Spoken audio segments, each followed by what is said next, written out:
Right, here we go. Jury trials. I got questions to be on jury, and I haven't heard a thing back yet. Maybe that's why. Right? Jury duty? Yeah.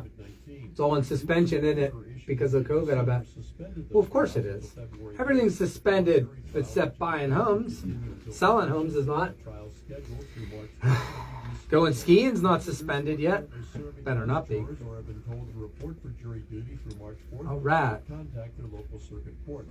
The order says all district court and circuit court clerk's offices will continue to remain open to the public. I'm Kevin McManus. That's what sparked it. Like, hey, these are what people are putting out there now. All right, here we go. News, weather. Good to see everybody. We're getting snow. 8 inches. Depends where you are. 8 up in the mountain. In the mountain. Two in Montgomery County. Montgomery County will be more shut down than Frederick County. Yeah, right. 5 or 6 in Frederick, probably. All right, here we go. Crank this thing up, Frankie. Let's go. Northeast wind 11 to 15 miles per hour, gusting as high as 40. PJ's Roofing, when it comes to your roof, they've got you covered. Visit pjsroofing.com. I'm Jim Tice. This is your Frederick Real Estate Update, a conversation about the regional real estate market with tips for buyers and sellers. Your hosts, Remax. Hey folks, welcome back to your Frederick Real Estate Update. I am Darren Ahern with Remax Results, bringing you over 19 years of experience. Something happened here. Hold on a moment. All right, folks, sorry about that. Little technical difficulties to start off the new year. There's always a gremlin that gets inside of the system and like goes wild at times. If you've never had a technical difficulty with your internet or electronics, you haven't been alive long enough, you know. This is why we call our kids in. The 13-year-old, fix this. It's going crazy. What's going on? So, how do I get email on my phone? Yeah, exactly. It asking for a password. What's a password now? All right, so welcome back. Happy 2022. It's good to hear from everybody, and I've got with me from Presidential Bank Mortgage, Mr. Terry Kernan. All right, buddy, I'm back in town. Back in the saddle. Yeah, man, we came climbing down off the 12,000-foot mountains of Vail, Colorado, skiing. All my boys went nuts. Terry, it is so big out there. We never skied out there. I've been there for a real estate conference, but I never understood what was on the back side of the front side. They call the bowls. And there's like 5 of them or whatever. And they're called the poppy fields and the China bowls and this and that and everything. And these are all like black diamonds, like, and these, and the bowl, one of the bowls alone is almost 2.5 miles across. It takes like 30 minutes to ski down, and it's like steep. It's 12 inches of powder of snow. You're up to your eyeballs in it. And my kids are jumping off 10 and 15-foot rocks and cliffs skiing in the backcountry. We're passing signs that says, warning, don't cross this line. You could surely die. I mean, no kidding. We're getting pictures of this stuff. Really? It's that intense. It is the most intense skiing besides when I was in Alaska. But even my 13-year-old was able to keep up with us, and they were loving it. But, man, they got winded. I wore their butts out. We did over 70 miles of skiing in 3 days' time, and they got to ski in some of the greatest conditions. We had about a foot of snow while we were out there, and it was, like, amazing. So there's nothing like it as a father to be able to spend time, quality, one-on-one with your kids, and being able to have that kind of time. So that's what I got to do to start off the new year and get my head ready for real estate. So here we go. That's awesome. That's awesome. Yeah, I saw some pictures, and I heard the skiing out there was just unbelievable. Mary Susan went to Park City one time, and she said, I'm not a big fan of skiing, but you can become a big fan when you're in 12 inches of powder, and it's not that. Not one time in ice going down the mountains and stuff. So it was pretty amazing. They want to go back, they want to go live there and buy a place there. But the cheapest condo, by the way, I was looking at the real estate. Mm-hmm. Yeah, it's about $1,000 a square foot. Okay, so a 2-bedroom, 2-bath condo in Vail, you can't touch for under $1 million. It's about 1.4 million. Okay, that's fair. Yeah, so. That's fair. Yeah, it's only about $2,000 a night to stay out there, by the way. Wow. That's the average, by the way. All right, here we go, folks. Let's get into it. Terry, everybody wants to know, where did the numbers land for this year for 2021 in Frederick County? But first, I'll tell you, there's 272 homes on the market, 138 resales, 17 days average on the market. That's shifted a little bit in the last 2-3 weeks. 462,000 median average sale price, 134 new construction, which will pretty much, that's actually down a little bit. 41 coming soon. This is the big number right now. This is the big Coming number. soon. 41. Shouldn't that be higher? Oh, I was predicting 60 or 70. 41. 41. That's not a good sign, is it? Not for buyers. It's good. Like, where's all the sellers? I mean, yeah. So we're gonna talk about that. Pending under contract, 631. New homes. Ooh, this is the first time I've ever seen with pending homes under contract, which means under contract. Everybody says, what does active under contract mean? It could mean there's a Just like contingency. It's Just like it sounds. It's active. Yeah, It's under contract. It's under contract. What's but the active part? the active means the buyer doesn't have all their contingencies met yet. Okay.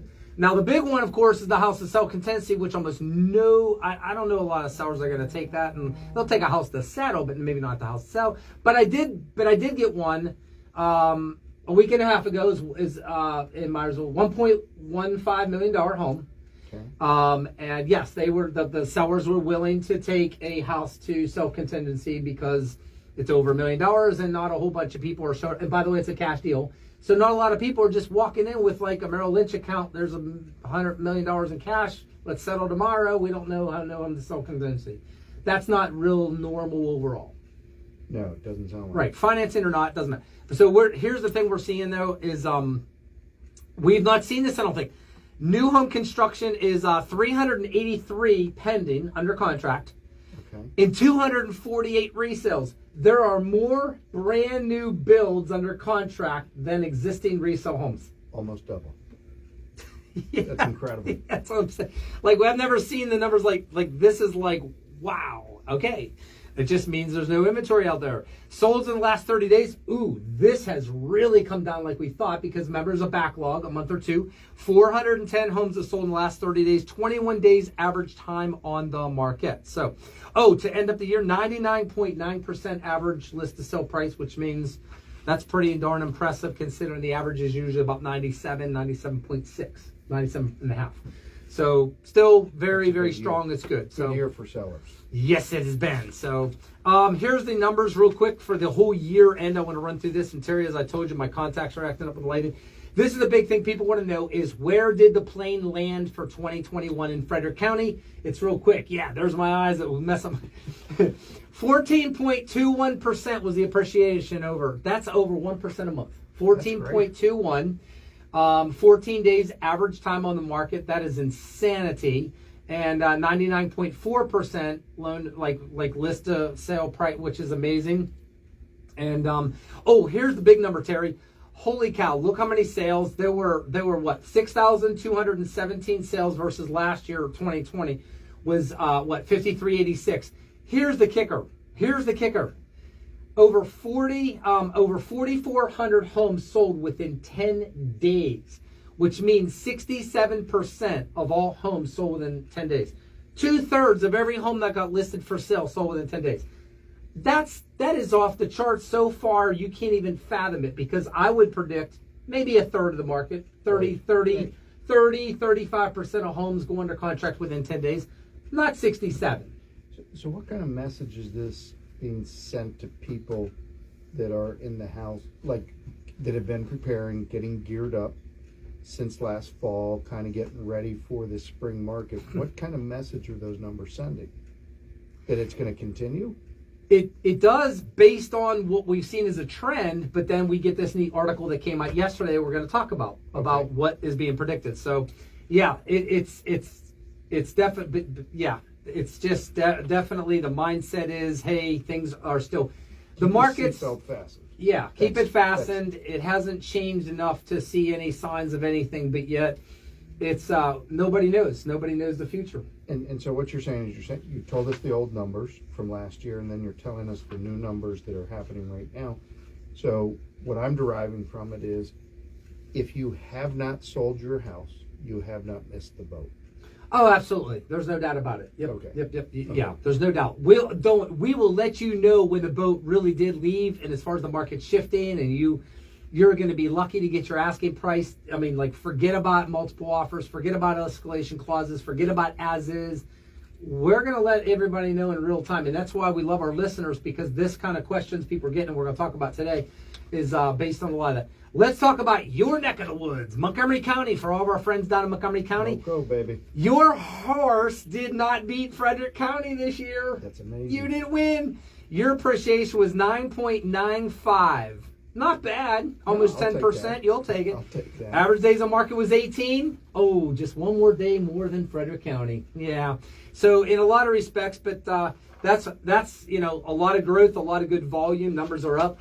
Washington County 8.70. That's great. Yeah, because they normally average 3 to 4. Mm-hmm. Sometimes in some places less, sometimes a little more, but 8.7. I want to hear days on the market for Washington County. 25. Wow. Last that's year good. they ended at 25. Previous year 2020 was 50. Cut that in half. 25 average days, and then our folks out in Carroll County, out there in good old Tawny Town and Westminster and all that, our listeners out there, 9.86. Not bad. Not bad at all. And theirs was 14 days on the market. They tied Frederick County's time on market. So there's the trend. Trends are a friend. Not bad, not bad at all. But the thing I want to read, this thing came in the mail. This I got yesterday. It says sales projected to decrease in 2022. Well, that got our attention. You know what I'm saying, right? What they had talked about, Terry, in the article was the predictions for annual home price appreciation by the quarter. And it says first quarter of 2022 on pace to do 12.1%. Now, this is national. This is a national. Yeah, this is national. So this is like the big elephant in the room, not like his paw, right? Like Frederick County or Washington or Montgomery. 12.1, but this is what Kenny McLean, our appraiser, and this is what we've been talking about. This just helps us to stay on track.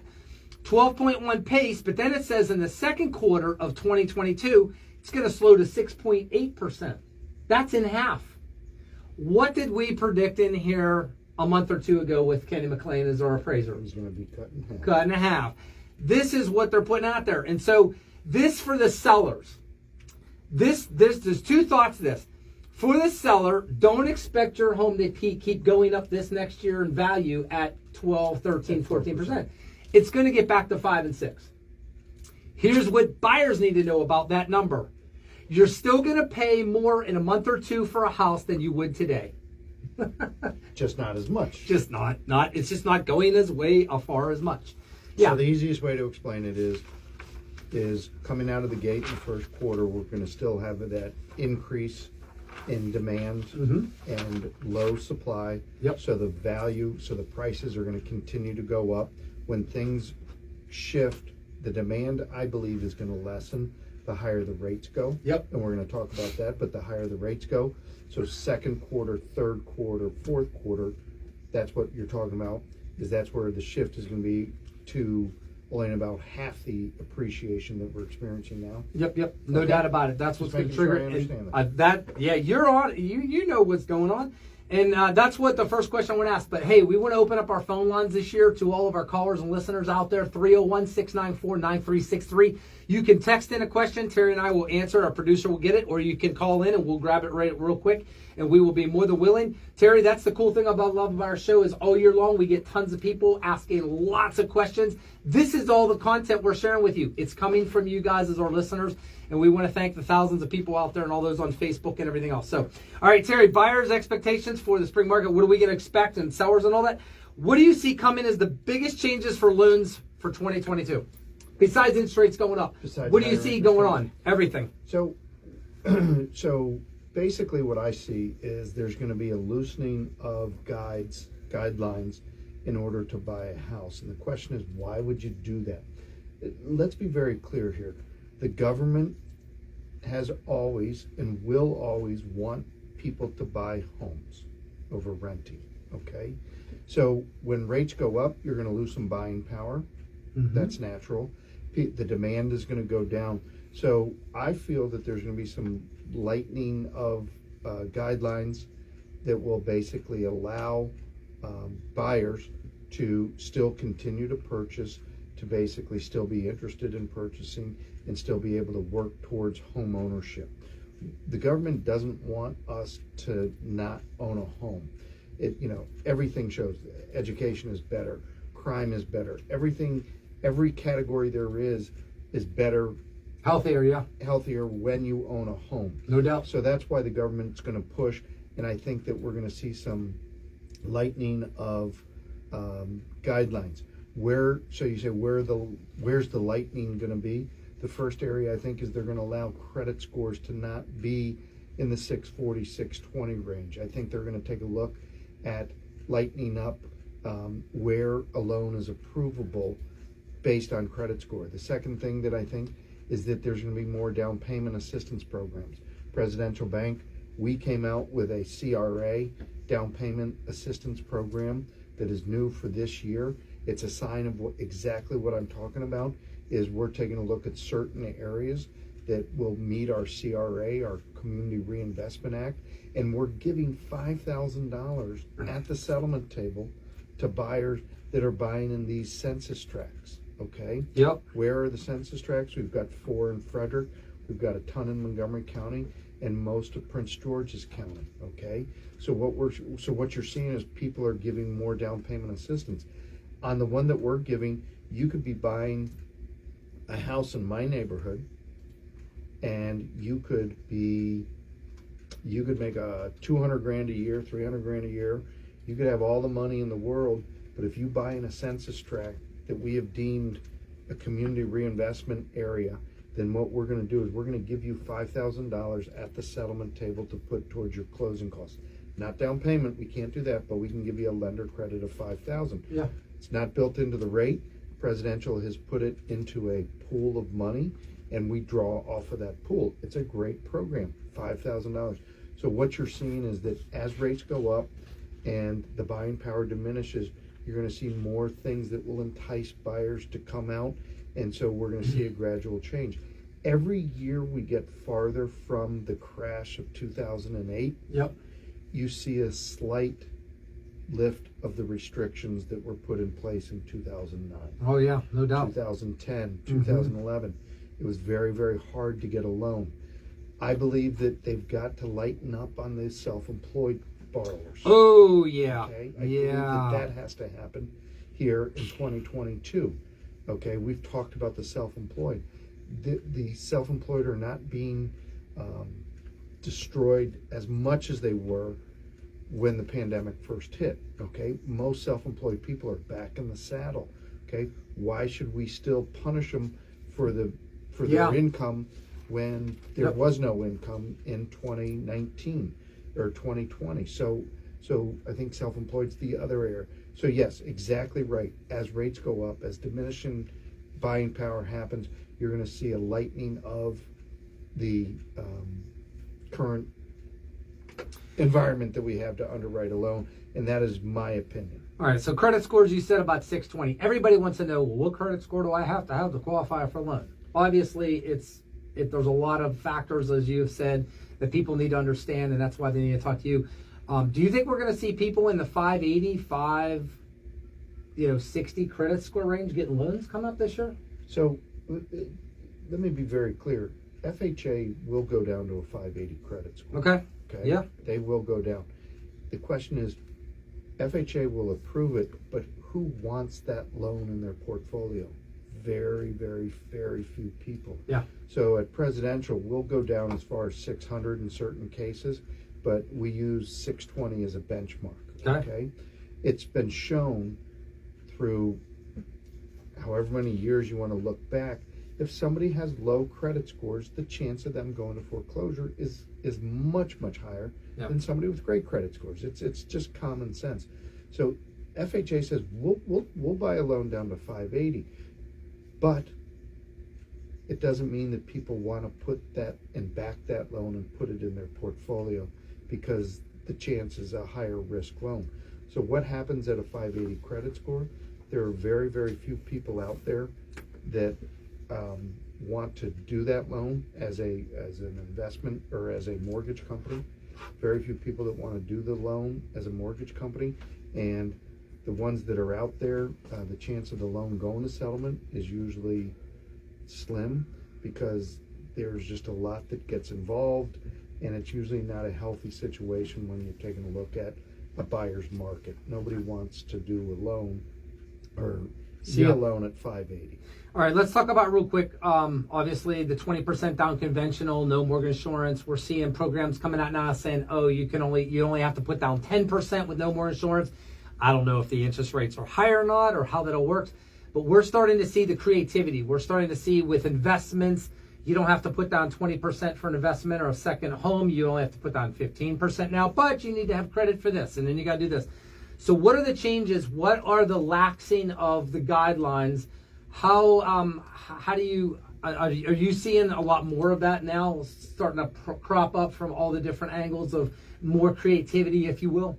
We have not seen it yet as much because we've been on fire for the last 18 months. Last 21 months it's now. Yeah. Okay, we've been on fire.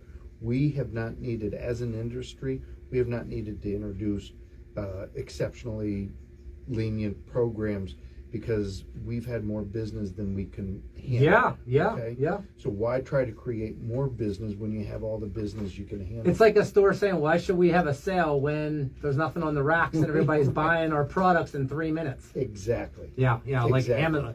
Okay. So we haven't seen it yet. Yep. But I believe that as 2023 or 2023 approaches, I think as we work our way through 2022, we'll start seeing more and more creativity. Okay, we got about 7 minutes on the program. We did have a listener, Terry, who said, can you differentiate between home prices increases in the lower 400,000 and the higher ends of the market above 800K? That is a great question. We've gotten that before. Yeah. The difference in home price increases. Okay. Yeah. So when we talk about Frederick County being up, 12% plus, 14% plus in 1 year, that is everybody. That is the $2 million home and the $150,000, $200,000 home or whatever's out there. That's everybody in a nutshell. Here's there is a way I can do that. It takes a little bit of time. I'm going to get back to this, but here, without crunching more numbers and getting a little more definitive, a little granular, I'm going to give the short answer on this one at first. Okay. First of all, 500,000 and under is where that's where your highest appreciated prices are right now. Those could, in certain areas, those downtown Frederick, 500 above, 500 and less, those are actually above probably 14%. They could be 16, 18, 20% this last year. You get a house that's 500 and under up in Thurmont near where I live, and it's not going to be but maybe 10%, not 15 or 20. There's no doubt about it, Terry, that when you get 800,000, you get 600, 700, 800,000 and above, the chances of that appreciating at 14% is probably pretty lemon slim. Mm-hmm. Okay? It's just got to be a really unique property and stuff like that, and there's a lot of elements that go over that, and Kenny kind of alluded to that as our appraiser as well, what constitutes a very unique property. But as far as price range across the board, no, the $800,000 $1 million homes, they're not going up 14% a year. My guess, without getting more granular, and I can work on this because I have a way to do it, it's probably more like 8 to 10% on an average. 8 to 10%? Yeah, okay. Probably 8 per 8, which is like stupid, crazy, unbelievable anyways, right? Yeah, because I would think just in my head that it would probably be in the 6 to 8 range. Yeah, but probably more because like 8. You're looking at, so let's take an $800,000 loan at 6%. Okay. 10% is $80,000. So 6% is going to be around $48,000. Okay. So that's still a huge increase, right? Yeah. So I think that it's, my guess would be it's going to probably be in the 5 to 6 range, more than the 8 to 10 range, but I'd love to see those numbers. There's 2 ways I find those numbers, and I'm going to share with everybody. I'm going to pull the curtain back as a real estate agent. The first thing I do that most agents may not know how to do, I will find at least 10 homes in Frederick County that have sold the same house, by the way, same house that has sold within the last 3 years, okay? That has been above $800,000, and then I'll see what they just sold 3 years later or less. And then I'll figure out what's the percentage trend of that and divide it by the months, and bingo, there's your number. Okay. Oh my gosh, just the math that we learn in college and high school. That's your home. No, that's one, right. And that will take me about an hour. That is one method, but I also have a second method. All right, we have 5 minutes left or less. Terry, life on the streets. Oh my, I told everybody on Facebook Live before we came into the studio, I experienced something this last week I've never experienced in my 19 years of real estate. It just happened again. Here it is. And you know what I'm talking about. A condominium. I'm selling a condo in Frederick.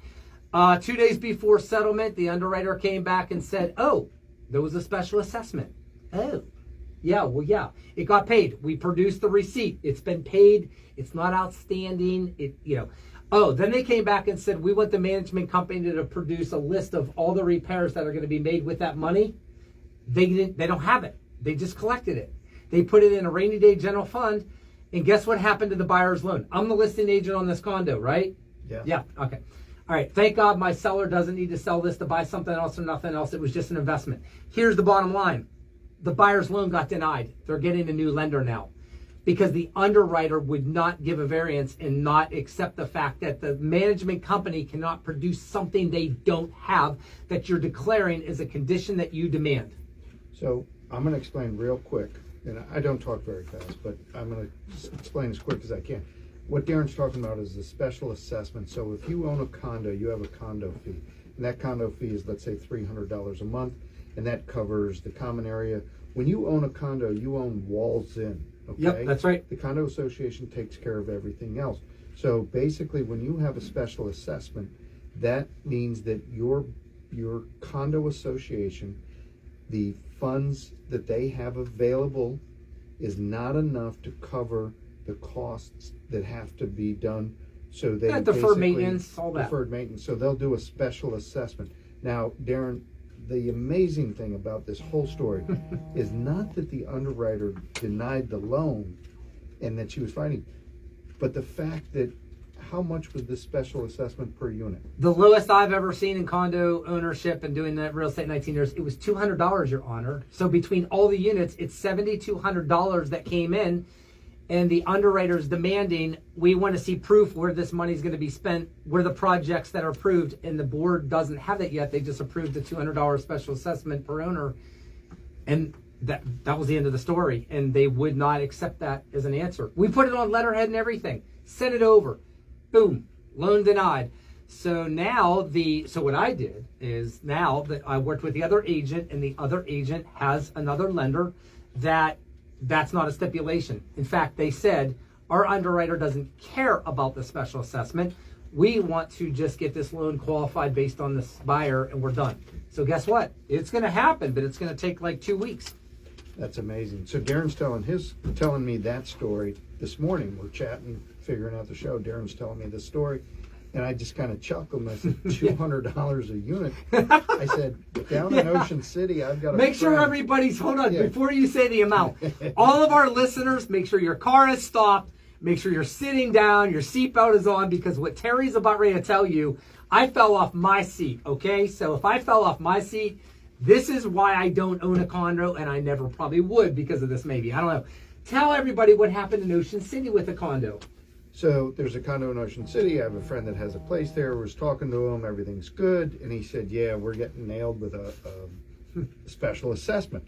That, we've neglected the uptake of the building. And it's got to be, some foundation work and some outer things. Stucco, Yeah, whatever. stucco. Yep. They really got to do it. And I said, really? And he goes, yeah. And I said, well, how much is the special assessment? He said $34,000 per unit. And it's due in a 3-year period. So it's about an $800 a month assessment that is now added to the condo fees. Yeah, and the condo fee is already probably $600 a month. So basically, just to let you know, they have to pay that $34,000. There's no saying, well, you know what? I didn't vote on it. I don't want to pay it. Because what happened? So what happens at the beach more than anywhere? The beach, Wintergreen, Mountain Resort, anywhere it's a second home community, people that run the condo association don't live in the condo year round, and they don't want to pay condo fees, that are extravagant. So they always vote for the lowest. And then when these special assessments, when I was working in Wintergreen with people, they had a $58,000 special assessment one time on a condo. And you can't get away from it. So you've got to be very, very careful. When buying a condo, you got to see how strong that condo association is. Yeah, you want to. When I help people buy condos, I always check on past assessments, future assessments that are being proposed potentially, and all those kind of fun things like that. See, this $200 one that I was involved in, we already knew about it. It was a piece of cake, right? So, but here's the thing. I had asked you, what do you think the owners of this condo in Ocean City are going to do right now? So you're going to see a lot of people that will put their house on the market, their condo on the market, and they will be the only depreciating pieces of property in Ocean City. And you'll basically have people come in that will say, hey, I'll pay the $34,000. I don't care. I want a condo that's oceanfront, that's got a great view, that I can get in for less than market value. That's what's going to happen. So that's what you got to be extremely careful. People are going to come in and offer less, and these sellers, So it's definitely a hit your value. It's no doubt about it. So interesting stuff here. So alrighty, So next week, Terry, what we're going to do is we're going to definitely going to talk about answering that question. Any other questions you guys have, you got to basically get in touch with us. And we want to hear from you because, guys, this whole entire next year is all the content is the arm and danger use so that you as a buyer or seller are totally prepared. I'm excited. This is going to be a great year. I'm already off to the races. By the way, I'm leaving here in 2 minutes to go to our open house. It is at 4222 Catholic Church Road, 5-bedroom, 3.5 bath on over an acre for a cool $675,000. So make sure you guys come out there. You can come see me today and see this gorgeous rancher that I know we're going to get an offer on any minute. So you guys take care. Have a wonderful rest of the weekend. Get your snow shovels ready, your snow plows sharpened up because it is on the way. Take care now. Thanks for tuning into your Frederick Real Estate Update. Thanks, guys. Good seeing everybody.